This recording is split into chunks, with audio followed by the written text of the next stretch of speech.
Hello everyone. JW advance 2025 paper one का ये सम चलिए सॉल्व करते हैं। A conducting square loop of side L, mass m and resistance R is moving in the xy plane with its edges parallel to x and y axis।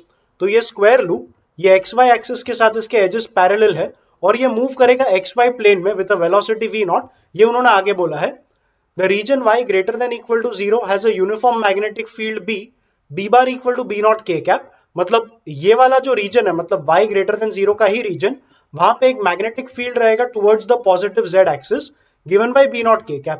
The magnetic field is zero everywhere else. At t equal to 0 the loop starts to enter the magnetic field with an initial velocity of v naught j cap meter per second as shown in the figure। Considering the quantity k equal to b naught square L square upon Rm in appropriate units, ignoring the self-inductance of the loop and gravity, which of the following statements is or are correct? I have taken that sum from section 2 of the paper where there are one or more than one correct answers. So yes, let's read the options. If v naught is equals to 1.5 kl, the loop will stop before it enters completely inside the region of magnetic field। अब ये होगा या नहीं ये हमें calculate करके ही मालूम पड़ेगा, तो बाकी का ऑप्शंस देख ले। When the complete loop is inside the region of magnetic field, the net force acting on the loop is zero। इसका एक descriptive explanation होगा, we will discuss it when we read all the options। If v naught is equals to kl by 10, the loop comes to rest at t equal to 1 upon k log 5 by 2। a and c तेरा similar options हो गया, calculate करके check करना पड़ेगा कि loop rest पे आएगा या नहीं, एंड आएगा तो किस टाइम पे वो रेस्ट पे होगा। डी भी देख ले। If v naught is equals to 3 kl, the complete loop enters inside the region of magnetic field at time equal to t equal to 1 upon k log of 3 by 2। इसे भी calculate करके ही check कर लेंगे। अब calculations करना शुरू कर ले।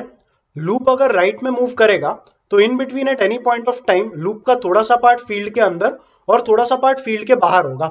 इस पार्ट ऑफ द लूप का लेंथ अलोंग x है, वेलोसिटी y की तरफ है और मैग्नेटिक इंडक्शन z की तरफ है। बेसिकली b, L और V म्यूचुअली परपेंडिकुलर हो गए, इस वजह से इस पार्ट ऑफ द वायर में एक ईएमएफ इंड्यूस होगा। इंड्यूस्ड ईएमएफ का फॉर्मूला बनेगा BLV। इंड्यूस्ड ईएमएफ की वजह से इस पार्ट ऑफ द वायर में करंट आएगा, बेसिकली पूरे लूप में ही करंट आ जाएगा। तो करंट का फॉर्मूला होगा E by R and that will become BLV by R। Also velocity V not था तो इसे लिखेंगे BLV नॉट, तो ये भी बनेगा BLV नॉट by R। इस करंट का डायरेक्शन डिटरमाइन करने का ट्राई कर। ये लूप जैसे जैसे अंदर आएगा वैसे वैसे एरिया ऑफ द लूप बढ़ते जाएगा और बी बार का डायरेक्शन ऊपर था, तो जो फ्लक्स होता है बी बार डॉट ए बार वो ऊपर की तरफ बढ़ते जाएगा। लेंज लॉ के हिसाब से जो भी ईएमएफ इंड्यूस होगा वो अपने कॉज को अपोज करेगा।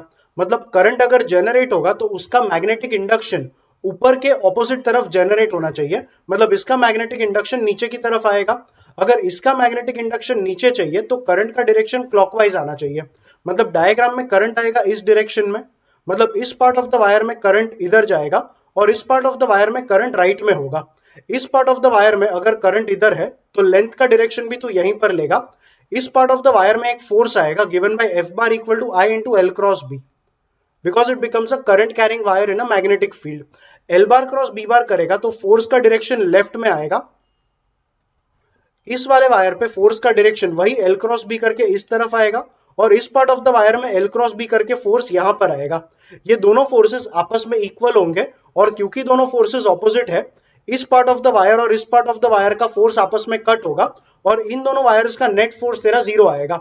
ये वाला पार्ट ऑफ द वायर बाहर था, इधर B का वैल्यू जीरो था, तो इधर फोर्स भी तेरा जीरो आएगा। बेसिकली पूरे लूप पे सिर्फ इस वायर पे फोर्स रहेगा और वो फोर्स का फॉर्मूला रहेगा I into L bar cross B बार। अब इसको तू आगे सॉल्व करे उससे पहले B वाले पार्ट पे आ जा। लूप अगर पूरा का पूरा अंदर आ जाएगा तो ये B बार तो वैसे ही कांस्टेंट था, area of the loop inside the region भी फिक्स्ड ही रहेगा, तो जो B bar dot A bar का वैल्यू आएगा दैट इज 5। फ्लक्स तेरा कांस्टेंट हो जाएगा। अगर फ्लक्स कांस्टेंट हो गया तो ईएमएफ का फॉर्मूला था minus d phi by d t. अगर फाई कांस्टेंट हो जाएगा तो d phi by d t zero आएगा, तो ईएमएफ तेरा जीरो बनेगा। अगर ईएमएफ जीरो बनेगा तो करंट जीरो आएगा और करंट जीरो आएगा तो फोर्स भी तेरा जीरो आएगा।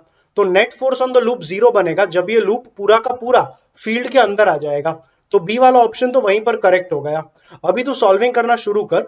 फोर्स ऑन द लूप इस रिवर्स डायरेक्शन में है उसके वेलोसिटी से जो कि राइट में था, मतलब ये फोर्स जो है वो लूप को डेसेलरेट करेगा। एफ का फॉर्मूला बनाना शुरू कर। एफ का फॉर्मूला हमने पढ़ा, it was BIL only in terms of magnitude. लेकिन ये जो फोर्स था वो लूप को डेसेलरेट कर रहा था, तो यहाँ पे हम एक माइनस का साइन डाल देंगे। F को लिख ले m इंटू ए, m मतलब लूप का मास, a मतलब लूप का एक्सेलरेशन, और माइनस b, I को लिख लेंगे एज E अपॉन आर, और E का भी फॉर्मूला था BLV, तो ये बन जाएगा BLV upon r into l. A equal to m को नीचे ले ले, ये भी बन जाएगा b square l square v upon r, और ये m नीचे लिया था, so minus b square l square v upon m r. Question में बोल के रखा था कि b square l square upon r m, इसका जो वैल्यू है वो k रहेगा, तो ए का फाइनल एक्सप्रेशन बना माइनस के वी। ए को लिख ले as d v by d t equal to minus k v, v को नीचे ले ले, डी टी को राइट में ले ले, तो हमें मिलेगा d v upon v equal to minus k d t. दोनों साइड्स को इंटीग्रेट कर, इधर इनिशियल वेलोसिटी वी नॉट था, इसको इंटीग्रेट करेगा तो इनिशियल टाइम 0 ले लेंगे, और यहाँ पे अपर लिमिट टी ले ले, तो टी पे वेलोसिटी वी होगा, इसका फॉर्मूला बनेगा ln of v by v not is equals to, ये बन जाएगा माइनस के टी।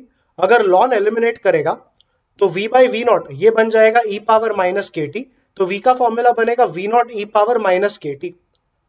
अब एक्सपोनेंशियल टर्म जो होता है उसका वैल्यू कभी जीरो आ ही नहीं पाएगा, तो ये जो v का वैल्यू है वो भी तेरा कभी जीरो नहीं होगा। अगर v कभी जीरो नहीं होगा तो ऑप्शन ए में बोला था the loop will stop, loop will never stop because v का वैल्यू कभी जीरो आएगा ही नहीं, तो ऑप्शन ए गलत होगा।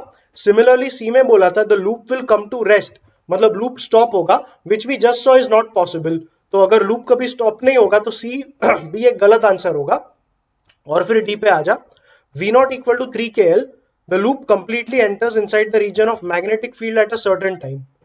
अब v को तू लिख पाएगा dx बाई dt, ये बनेगा v not E power minus K T, dt को वापस राइट में लेके इंटीग्रेट कर ले, तो integration dx equal to v naught integration of E power minus K T D T, और इसका इंटीग्रेशन होगा 0 से t में, इसका इंटीग्रेशन होगा 0 से l में। 0 से l इसलिए लिया क्योंकि लूप अगर कंप्लीटली एंटर होगा तो ये जो एंटर्ड लेंथ रहेगा that will be equal to l, और टाइम t में वो एंटर होगा ये हमने अज्यूम किया, सो इसका इंटीग्रेट करके आएगा l इक्वल टू, ये बनेगा v नॉट, ये बनेगा e power minus K T upon minus के, और इंटीग्रेट किया 0 से t तक, माइनस की वजह से लिमिट फ्लिप कर दे और k को भी बाहर ले ले, तो ये बन जाएगा v नॉट बाई के, और लिमिट फ्लिप करके आएगा t से 0, अगर t को 0 डाला तो e पावर 0 आएगा विच इज 1, और t को t डाल दे तो ये बनेगा e power minus K T, तो l का फॉर्मूला बना v नॉट बाई के और 1 minus e power minus K T. इन्होंने ऑप्शन डी में v नॉट का वैल्यू दिया था 3 के एल, तो v नॉट को अगर 3 के एल डाल दिया तो l बनेगा 3 के एल अपॉन के, 1 माइनस ई पावर माइनस के टी, यहाँ पे k ऊपर नीचे कट होगा, लेफ्ट राइट में l कट होगा, 3 नीचे आएगा, तो हमें मिलेगा 1 by 3 is 1 minus E power minus K T, E power minus K T left में ले, 1 बाई 3 राइट में ले ले, तो ये बनेगा E power minus K T equal to 1 minus 1 upon 3 मतलब 2 अपॉन 3, दोनों साइड्स पे रेसिप्रोकल ले ले, तो ई पावर के टी बनेगा 3 बाई 2, और दोनों साइड्स पे लॉग ले ले, तो ये बनेगा K T equal to ln of 3 by 2, तो यहां से टी का वैल्यू निकल के आया 1 अपॉन के लॉन ऑफ 3 बाई 2, मतलब इस टाइम पे x का वैल्यू l लिया था ना, अपर लिमिट l था, मतलब इस टाइम पे लूप कंप्लीटली एंटर हो जाएगा रीजन के अंदर। उन्होंने बोला है v नॉट को अगर 3 के एल लिया तो लूप कंप्लीटली एंटर करेगा रीजन के अंदर at a time which is t equal to 1 upon K log of 3 by 2, हमें वही एक्सप्रेशन मिला था t का, तो डी फॉर दिल्ली तेरा सही आंसर हो जाएगा। सो इस सम का करेक्ट ऑप्शन आया बी और डी। ऑफिशियल आंसर की देख ले, yes b and d are absolutely the correct answers and with that we are done with this sum. In my view ये सम ना काफी आसान ना काफी मुश्किल था। नेवरदलेस तुम्हें ये सम कैसा लगा कमेंट करके जरूर बताना। पूरे पेपर के प्लेलिस्ट का लिंक नीचे डिस्क्रिप्शन में मिल जाएगा, उसे भी जरूर चेकआउट करना। वीडियो को लाइक और चैनल को सब्सक्राइब करना, और हम मिलेंगे अगले वीडियो में।